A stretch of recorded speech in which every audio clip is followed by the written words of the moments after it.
the school example. When you do some adjustment, the regression coefficient, the standard error will come down drastically. It will become larger, and therefore it makes you insignificant values from the analysis. Do you remember what I said in the morning school example, 2 curriculums? Unadjusted analysis gave you 0.03 is significant, whereas adjusted analysis gave you something 0.18. Do you remember? Insignificant. That is meant for cross-sectional studies where the outcome is measured only once. And there is a cluster design or whatever. In that situation, please remember, let me explain the situation. We said we do a lot of community-based, cluster-based studies. So cross-sectional studies where outcome and exposure measured at the same time based on cluster design. In that situation, if you don't adjust for clustering, your standard error will be smaller, therefore you tend to give false positive results. If you do adjustment for the clustering, that significance becomes insignificant. Is that right? So this is the rule for cross-sectional cluster-based designs. We are going to see totally different concept if the exposure is or outcome is measured over a period of time. You will get the reverse results. Therefore, if you analyze it properly, say for example, the outcome was measured repeatedly, covariate was measured repeatedly, and if you do the proper analysis, you have the chance to show significant results. If you ignore it, you lose your significance. You understand? Therefore, the regression standard error of the regression coefficients becomes smaller and smaller if you do GE analysis. Where do you use GE analysis? Only when there is a repeated measured data analysis. That situation, the situation is totally different. This is what you wanted to ask you. Yes, yeah. This is the model which I just explained just some time back. The cholesterol measured at 6 time points, body fatness measured at 6 time points. Okay. It's a repeated measures data analysis or longitudinal data analysis. Adjusted for gender and baseline fitness and smoking status. Now, there's a concept called population average model and random coefficient model. There are 2 models in the morning introduction I said. The G deals with population average model. What is population average model? Population average model is, we have been talking about the information is clustered, correlated, and so on. Grossly, if we say this is the kind of correlation structure which is going on, this is called a population average model. There are 4 or 5 correlation structure. You need to pick up one good correlation structure and do the analysis. Then it is called a population average model. But if you wanted to find out exactly what is the kind of correlation going on in unit, then it is called a subject-specific model. Tomorrow we are going to see multi-level modeling. That gives you exact amount of correlation which is going on between the doctors, between the medical institutions, and so on. Or between individuals, within the same individual, etc. So, okay. There are 2 kinds of concepts when you analyze repeated measures data analysis. As I said, say for example here that this example, cholesterol measured at 6 time points and body fatness is a covariate measured at 6 time points. How do I analyze it? The first concept, as I said in the morning, Johns Hopkins University people have come out with a model called GE, which is a population average model. What they did was very simple, easy to understand concept. Capture the correlation structure, not exact value. What do you see here? Correlation structure, because of 6 time points. Correlation structure. What is correlation structure? Over time, the correlation can become weakened, and therefore there's no correlation. This is called autocorrelation. Exchangeable correlation, whether it is measured at 3 months or 4 months, the correlation is going to be same. That is called exchangeable correlations. And so independent correlation structure, unstructured, and so on. You pick up what is relevant to your data by looking at the correlation structure and take that correlation, specify the correlation structure in your regression analysis. That is all you have to do. Okay. Then it becomes G. If you try to do exactly how much is the correlation I wanted to adjust for it, then it becomes multi-level modeling. Say, for example, this example, I can do multi-level modeling because the individual, he contributed many data. Is that right? Say, for example, tomorrow I will explain this to you in a bit.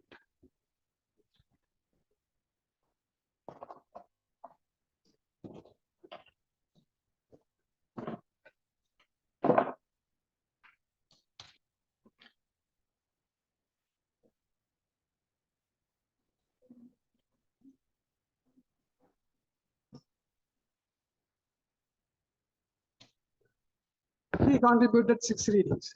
Is that right? Individual 2, 6 readings. And so on. What we are saying is, these readings are correlated. These readings are correlated. Therefore, we said this individual is a cluster. Is that right? Now, tomorrow we'll see some examples. Doctor 1, Doctor 2,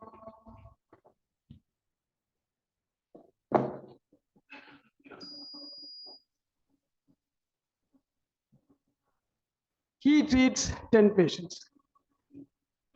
Okay? And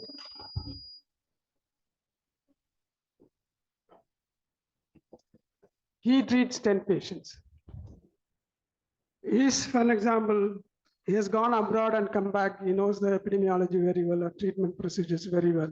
And therefore, the patient's responses are becoming better as compared to one MBBS doctor, for example. Or another person who is from the local area, he knows the epidemiology of that situation very well. So therefore, these doctors are called the clusters.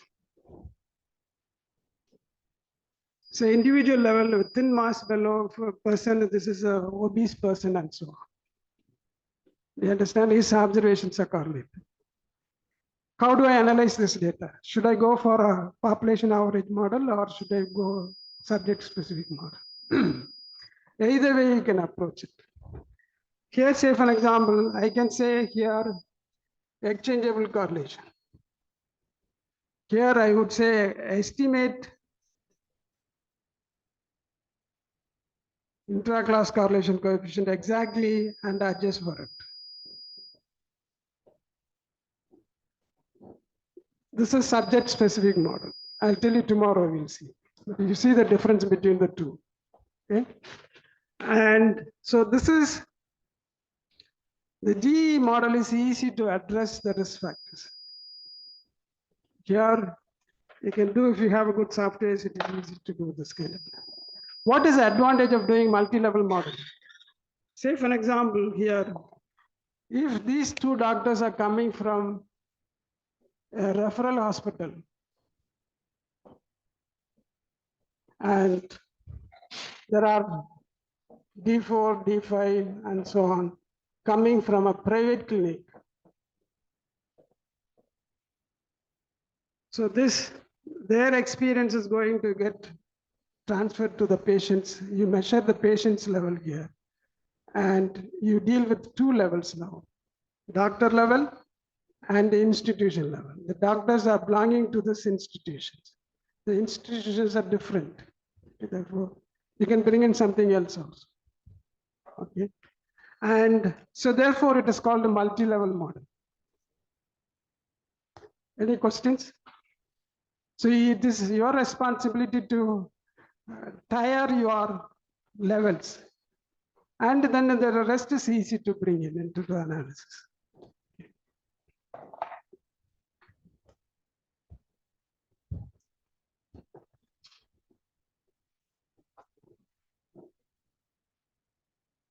This is what we said, population average model and subject specific model.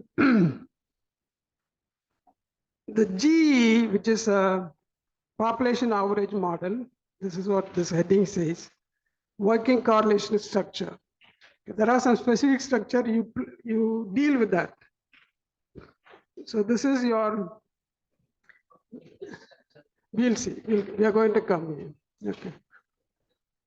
So this is a regression model, and this is the correlation structure which goes into the model. Then the rest is easy. So once this science started coming, people started using this. Prior to that, we were using repeated measures for ANOVA and so on. That we are not going to cover. This is a very old technique, 20 years old technique. Still the pharmacologists use because they can use because they deal with a small number of observations and complete observations. Whereas in epidemiology, you deal with the real-time data, a lot of missing observations and so on and so forth. That the scenario is totally different.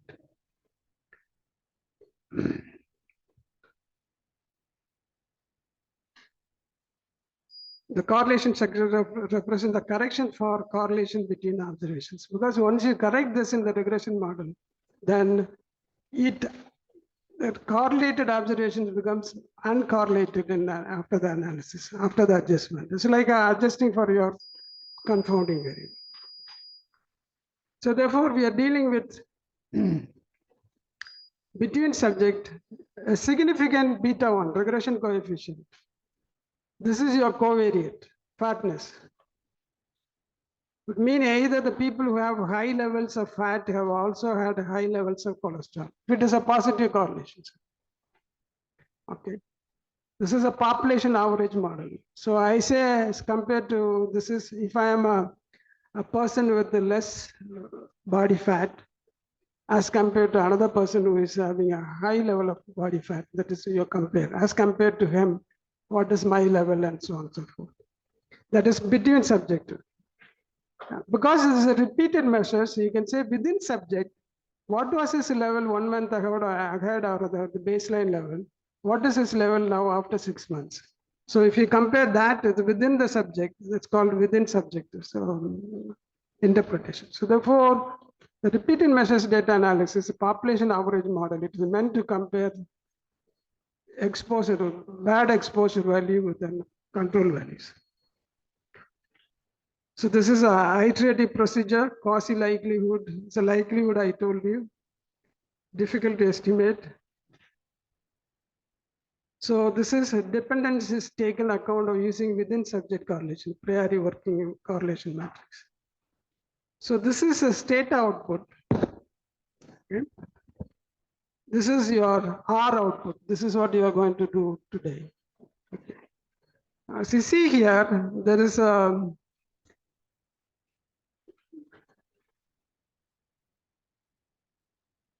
regression coefficient. So linear regression analysis, outcome is cholesterol, independent variable is body fat. So the body fat is here. It's a positive. As the body fat increases, the cholesterol level increases. And that is very highly significant and so on. So these are all other covariates here. Morning I said, so you have to see if I don't do G analysis, what happens in my standard error? If I do G analysis, what happens in my standard error? That is what I mean. Yeah. So time interpretation. So this is between subject. I said two interpretation is possible between subjects, that one person compared to another person. And this is within subject, one time point for an individual as compared to other time point. Okay, that is within subject interpretations. So this is a very important concept. In general, ignoring the dependency of the observation will overestimate the standard error of the time dependent predictors. It's totally opposite to what we did in the morning. Morning, we said if it is a cross-sectional study, if you measure the outcome and the exposure using a cluster design, it will give you a very wide standard error. If you adjust for it, it will give you the less, sorry. If you don't adjust for it, it will give you a smaller confidence standard error. If you adjust for it, it will give you a wider confidence interval, therefore less false positiveness. This is quite opposite to that. Now, this is your unadjusted standard error, regression standard error, 0.04. Here, this is 0.01. Body fat was not measured over a period of time. Okay. Therefore, this is one scenario. Another one is, so this is, sorry, this is body fat is measured over a period of time. This is, therefore, this is, see here, 0.014, adjusted, unadjusted regression analysis. And here it is 0.27. The variable baseline fitness is not measured over a period of time. So what happens in the standard error?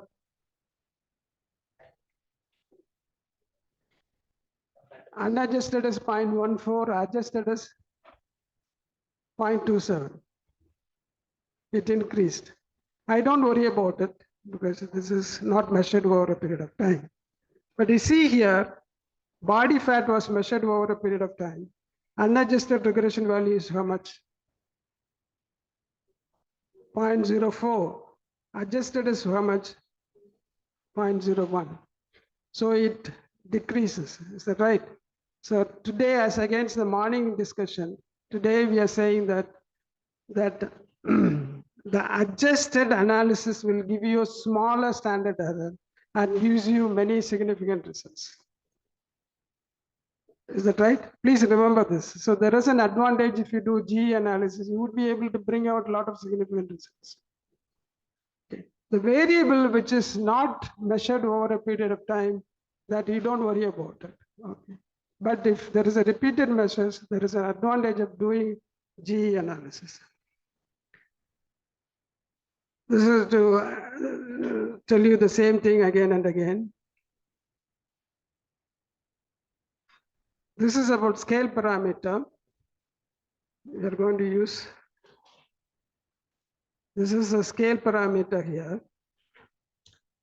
This is used to calculate R squared statistics. What is R squared, which we discussed a while ago. So calculate that to see, calculate your R squared statistics. Again, how good your GE model is by doing this analysis. This is what you have asked about this correlation structure. We'll come to this correlation structure. These are all the kind of correlation structures which we have. Independent, that is no correlation, naive analysis. There is no correlation going on. Exchangeable, this is what we use very much. Conservatively, this is the best correlation structure that studies have recommended. Autoregressive is a correlation structure over a period of time. If you do a study for 6 months versus 18 months, over a period of time, the correlation will weaken and the correlated observation disappears. Okay. That is autoregressive. Very rarely you find this kind of regression, autoregressive correlation. M dependent variables and unstructured. So this is independent, there's no correlation at all, as you see here. Over time, it's close to zero. Therefore, you say independent correlation structure. So you don't have to do a GE analysis when you have independent correlation structure. You can do a simple regression analysis. This is exchangeable point in time. Almost all any time point you see the correlations, they are nearly equal to other time point correlation, not exactly equal. So this is what M dependent. After 2 time points, so third time point is rho 2. After 2 time point, rho 3. I think it should be rho 2. So this is rho 2, and so on. So after certain time points, there is a correlation evolving. Therefore, this is called the M dependent correlation structure. Autoregressive, this is going down. So when you put the power, the values will come down for a period of time. This is unstructured. You can't figure out what is happening in the correlation structure. Look at the data and tell me what kind of correlation going on here.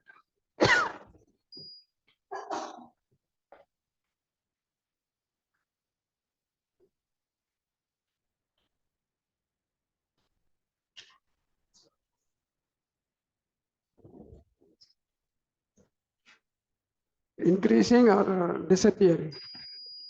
Increasing, decreasing.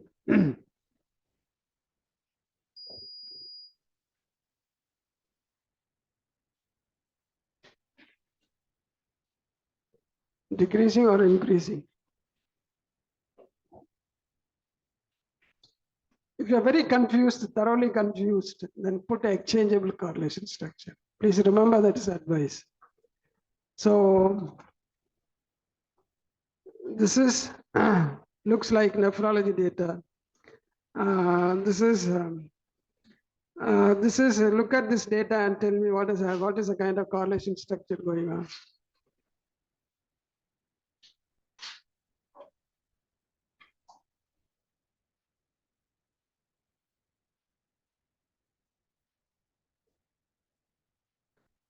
Declining over a period of time, declining, but this here it increases. Sorry, increases or decreases? Decreases. So how do I figure out that when I'm confused to choose the best correlation structure? Any idea? How do you rate the model is good? Or if you wanted to compare two models, use likelihood ratio statistics. What is likelihood ratio statistics? It tells you the position of the model, how good the model is. That is likelihood ratio, meaning it is O minus A, observed data minus expected data. From the expected is from the model. If they are closer to each other, that is the best model which you have. So you have two likelihood ratio statistics. Use one for, say for example, exchangeable correlation structure, autoregressive. You people have set a decreasing over a period of time, autoregressive, and compare the two values and see which is lower. The lower is the best model. So therefore, then you take that correlation structure and build the model. Shall I repeat it again? So you choose, doesn't matter, you choose a model, just a structure, put it in the model and get the likelihood ratio statistics. Say for example, likelihood ratio statistics is 200 for a model with the exchangeable correlation structure. The model with the autoregressive model correlation structure, it is 300. 200 versus 300. Which one is the best? 200 is the best. So exchangeable correlation structure is the best.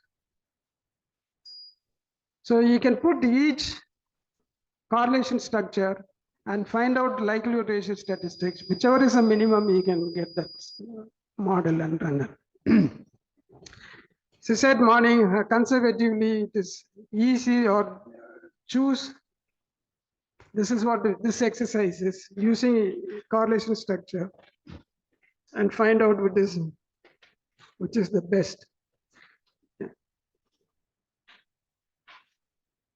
Next one is, this is that exercise. This is exchangeable. This is a autoregressive model, and so on and so forth. This is what, if you have time, you can do this one. So long we have been talking about longitudinal studies. Typically, the meaning of longitudinal studies are repeated measures with the equal interval of time. So, but it doesn't have to be like that.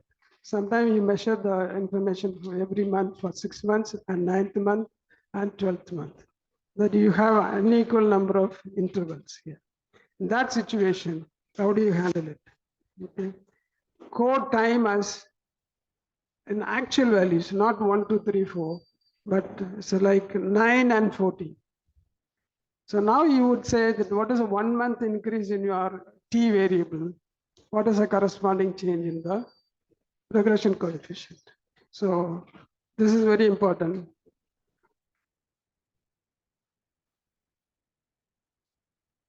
This is what about unequal space-time intervals.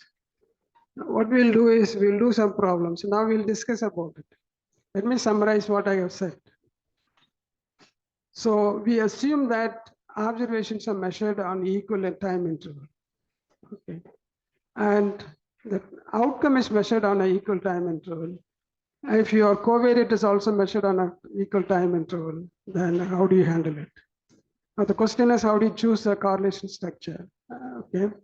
Conservatively, I would say exchangeable. When you write your methodology, you say we have used exchangeable correlation structure to analyze it.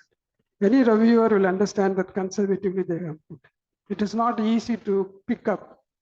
Otherwise, you'll have to put each correlation structure in the model and get the best out of it. That is what you'll have to do. So we have access to statisticians. It consumes less time only. Just change only that piece only and do it. Okay. Now, now we'll do practicals now, and then, or you wanted to have an early tea break and come back and do the practicals. And then we have binary analysis. This is for continuous variable. And we'll see binary outcomes. When you have repeated measures on binary outcomes, the theory is slightly different, and we'll do that one. So what you need to remember is someone claimed that he has done GE analysis on repeated covariates. The standard error will be much lower as compared to unadjusted analysis. More likely to give significant results. You do the right analysis, that is your GE analysis. Is it okay? As compared to unadjusted analysis, and we don't worry too much about what happens in the time independent covariates, gender, and so on and so forth. So we don't care about it. So that is all I have to say. Please don't use ANOVA for repeated measures for epidemiological work. I'll tell you the problem. ANOVA for repeated measures is a multivariable technique. Morning multivariable technique, we said, if there is one missing observations, it excludes the whole case from the analysis. Okay. So people do this analysis using when they work in the lab because they have complete information, absolutely no problem. They will not have missing observations. But in epidemiology, we deal with a lot of missing observations. You lose your power. Cases are deleted from the analysis. It doesn't happen the GE analysis. If I don't have, say for example, 6 months data you have, if I don't have 2 months information, it adjusts the regression analysis, it adjusts for it. In other words, it estimates automatically inside. It's a linear concept. This cannot happen in your ANOVA for repeated measures. Okay. So it's good for lab people, but not good for others. Okay. So we'll stop here.